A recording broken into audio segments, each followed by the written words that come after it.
शिवजी और देवी सती से जुड़ी एक कथा प्रचलित है। इस कथा का संदेश यह है कि हमें कभी भी किसी के घर बिना बुलाए नहीं जाना चाहिए। जानिए ये कथा, शिवजी और माता सती से जुड़ी कथा। श्रीमद् देवी भागवत शक्तिपीठांक सहित कई ग्रंथों में बताई गई है। इस कथा के अनुसार देवी सती के पिता प्रजापति दक्ष थे। सती ने भगवान शिव से विवाह किया था। इस विवाह से दक्ष प्रसन्न नहीं थे।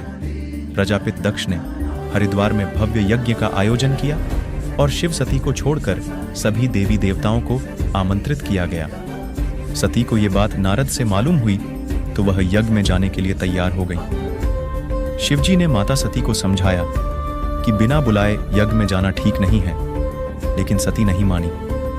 शिवजी के मना करने के बाद भी सती अपने पिता के घर यज्ञ में चली गई। जब सती यज्ञ स्थल पर पहुंची तो उन्हें मालूम हुआ कि यज्ञ में शिवजी के अतिरिक्त सभी देवी देवताओं को आमंत्रित किया गया है।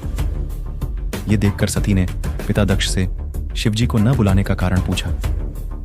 जवाब में दक्ष ने शिवजी का अपमान किया। अपने पति का अपमान देवी सती से सहन नहीं हुआ और उन्होंने हवन कुंड में कूदकर अपने प्राण त्याग दिए। जब यह बात शिवजी को मालूम हुई तो वे बहुत क्रोधित हो गए और शिवजी के कहने पर वीरभद्र ने दक्ष का सिर काट दिया।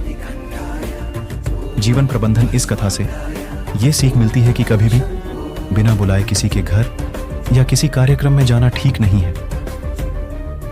अगर जीवन साथी सही बात कहे तो उसे तुरंत मान लेना चाहिए, उसका अनादर नहीं करना चाहिए। पुत्री या किसी अन्य स्त्री के सामने उसके पति की बुराई या अपमान नहीं करना चाहिए।